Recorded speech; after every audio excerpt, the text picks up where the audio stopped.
Covert ഓപ്പറേഷനുകളുടെ intensity പ്രേക്ഷകർക്ക് കാണിച്ചു കൊടുക്കാൻ ശ്രമിക്കുന്നത് പോലത്തെ ചില ഭാഗങ്ങൾ ഏറ്റവും പുതിയ ഹിന്ദി സിനിമയായിട്ടുള്ള ടെഹ്റാനിലുണ്ട്. ബിന്ദിനി കാരിയ രചനയും അരുൺ ഗോപാലൻ സംവിധാനവും ചെയ്തിട്ടുള്ള ഈ സിനിമ 3 വർഷം മുന്നേ ഉണ്ടാക്കിയതാണ്. ഒരുപാട് ഡിലേകൾക്ക് ശേഷം തിയേറ്റർ റിലീസ് ഒഴിവാക്കി നേരെ ZEE5 എന്ന OTT പ്ലാറ്റ്ഫോമിൽ റിലീസ് ചെയ്യുകയായിരുന്നു. പ്രമേയം കൊണ്ട് നിലവിലെ സാഹചര്യത്തിൽ സാമാന്യം പ്രാധാന്യമുള്ള ഈ സിനിമ എഴുത്തിൽ കുറച്ചുകൂടെ ഫൈൻ ട്യൂണിംഗ് ആവശ്യമുള്ള ഒരു പടമാണ്.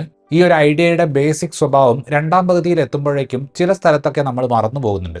സിനിമയിൽ കാണിക്കുന്ന സിറ്റുവേഷൻ സാമാന്യം ഇന്റൻസ് ആയതുകൊണ്ടാണ് അങ്ങനെ സംഭവിക്കുന്നത്. ഡ്രാമ സ്റ്റേജ് ചെയ്യുന്നതിൽ ചെറുതായിട്ട് പാളുന്ന സത്യസന്ധമായ ഉദ്ദേശങ്ങളുള്ള ഒരു സിനിമയാണ് ടെഹ്റാൻ.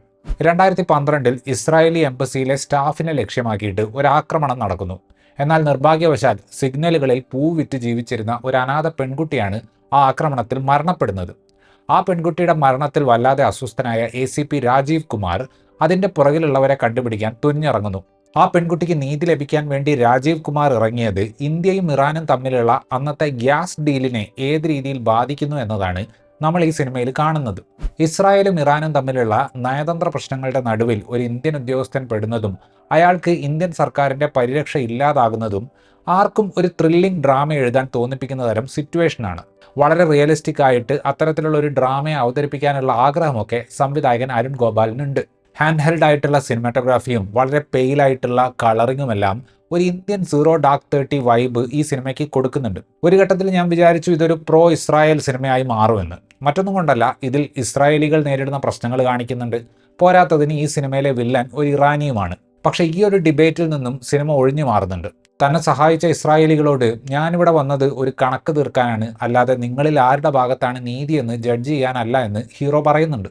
ആദ്യ പകുതിയുടെ വളരെ ഫാസ്റ്റ് പേസ്ഡ് ആയിട്ടുള്ള നെറേറ്റീവ് സിനിമയുടെ ഡെപ്ത് കുറയ്ക്കുന്നുണ്ട്. പക്ഷേ രണ്ടാം പകുതി ആകുമ്പോഴേക്കും കുറച്ചുകൂടി ഹെവി ആക്ഷനും ഡ്രാമയും കയറി വരും. ജിയോ പൊളിറ്റിക്കൽ കാര്യങ്ങളെക്കുറിച്ചും അതിൻ്റെ ഉള്ളിൽ നടക്കുന്ന കളികളെക്കുറിച്ചും കുറച്ചുകൂടെ പക്വമായിട്ടാണ് സിനിമ രണ്ടാം പകുതിയിൽ കാണിച്ചിട്ടുള്ളത്. ഒരു പെൺകുട്ടിയെ കൊന്നയാളെ കണ്ടുപിടിക്കുക, കൊല്ലുക എന്ന ബേസിക് ഐഡിയ വെച്ചാണ് പടം മുന്നോട്ട് പോകുന്നതെങ്കിലും ഈ ഒരു ഭാഗത്ത് നമ്മുടെ നായകൻ രണ്ട് സൈഡിലുമുള്ള ആളുകളുടെ അവസ്ഥ കാണുന്നുണ്ട്.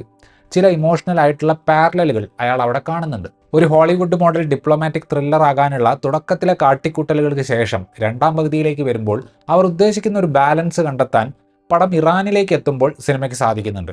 ഈ സിനിമയുടെ തുടക്കത്തിൽ ഇതിൽ പ്രധാനപ്പെട്ട സംഭവമായ ഒരു ബോംബ് സ്ഫോടനം കാണിക്കുന്നത് ഒരു മാനിക്വിൻ ചാലഞ്ച് പോലെയാണ്. 2012 ഉദ്യോഗസ്ഥർ പഴയ സ്റ്റൈൽ ഫ്ലിപ്പ് ഫോണുകളൊക്കെ ഉപയോഗിക്കുന്ന രീതിയിൽ ആർട്ട് ഡയറക്ഷനിൽ സൂക്ഷ്മത കാണിച്ചിട്ടുള്ള സിനിമയുടെ മേക്കർമാർ ഈ ഒരു സീനിൽ 2012 നിലവിലില്ലാത്ത വണ്ടികളൊക്കെയാണ് ഉപയോഗിച്ചിട്ടുള്ളത്. ഒരു കാറിന്റെ മോഡൽ മാറിപ്പോകുന്നതൊക്കെ മനസ്സിലാക്കാൻ സാധിക്കും. പക്ഷേ 2012 റോഡിൽ ടാറ്റ പഞ്ച് കാണിക്കുന്നത് അത്ര മികച്ച ഒരു റിസർച്ചിന്റെ ലക്ഷണമല്ല.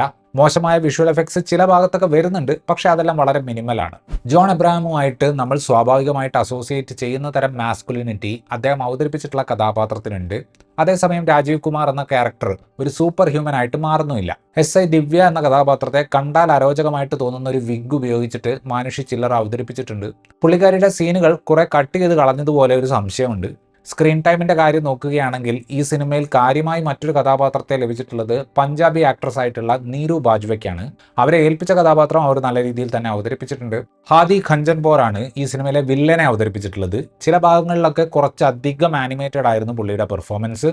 OTTയിലേക്ക് ഡയറക്റ്റ് ഇറക്കാൻ തീരുമാനിച്ചപ്പോൾ പടത്തിന്റെ കുറേ ഭാഗങ്ങൾ ട്രിം ചെയ്ത് ഒഴിവാക്കിയോ എന്നൊരു സംശയം പടം കണ്ടപ്പോൾ തോന്നി.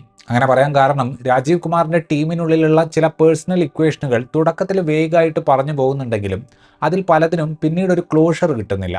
ഇപ്പോൾ ബോളിവുഡിൽ ഇറങ്ങുന്ന തരം ഹൈപ്പർ രാജ്യസ്നേഹ പടങ്ങളുമായിട്ട് കമ്പയർ ചെയ്യുമ്പോൾ പാട്രിയോട്ടിസം പോലെയുള്ള തീമുകൾ കൈകാര്യം ചെയ്യുന്നതിൽ ഒരു പക്വത എവിടെയൊക്കെയോ ടെഹ്റാൻ എന്ന സിനിമയ്ക്ക് ഉണ്ട്.